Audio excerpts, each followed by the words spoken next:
वाह वाह। इसीलिए मेरे आका ने फरमाया, जब कोई शख्स ये दावा करके तेरे सामने हाथ फैला दे, मैं सैयदजादा हूँ, मैं फातिमा की खून से हूँ, मैं अली के खून से हूँ, हसन हुसैन के, उसे कभी सनद ना पूछना, उसे कभी वो झूठा होगा तो खुद मार खाएगा, तूने सनद नहीं पूछनी।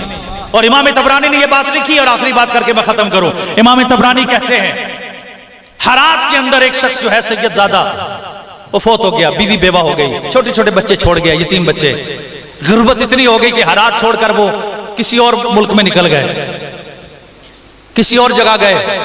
उस इलाके में जाके किसी से पूछा, गरीब हूं, बेवा हूं, बच्चे हैं साथ, और ये बच्चे यतीम है, कोई मदद करने वाला। तो किसी ने कहा यहाँ दो घर हैं, एक मुसलमान सरदार का घर है, बड़ा अमीर है, और एक यहाँ पर ऐसा शख्स है जो आग की परस्तिश करता है, वो अमीर है। ये दो अमीर है हमारे इलाके के।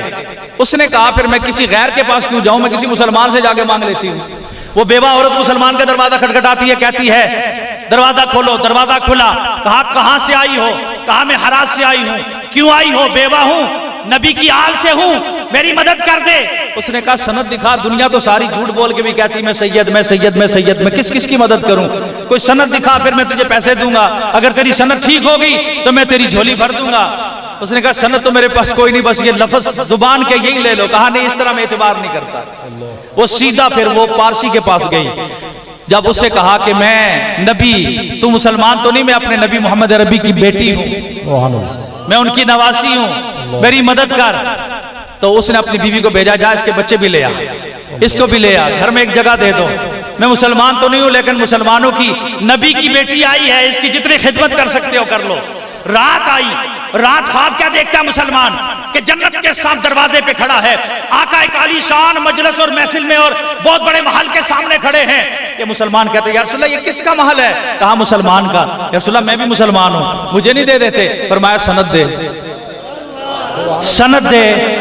तेरे मुसलमान होने की सनद क्या? हर कोई कलमा पढ़ ले तो वो मुसलमान हो जाएगा?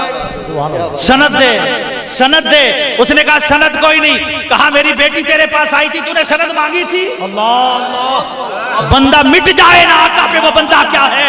और बेखबर हो जो गुलामों से, वो आका क्या है? आका ये बात भी जानते हैं कि इसने मेरी बेटी को खाली भेजा है। तूने मेरी बेटी से सनद मांगी?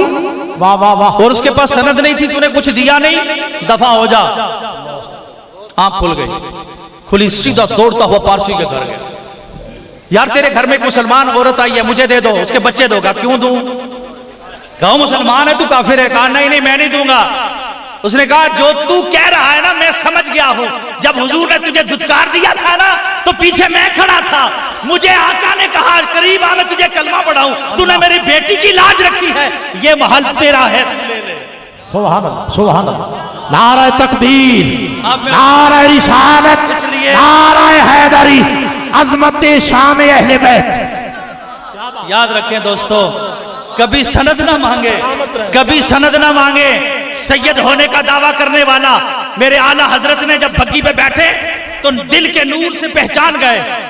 आपने भग्गी नीचे रख के फरमाया सच बताना तुम में से कोई सैयद तो नहीं है?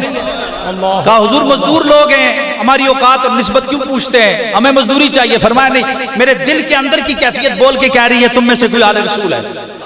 तो एक बंदा बोला, उसने कहा हुजूर मैं हूं। फरमाया अब तू भग्गी में बैठ, अहमद रजा तुझे कंधा देगा। मैं क़यामत के दिन हुजूर के सामने किस मुंह से जाऊंगा?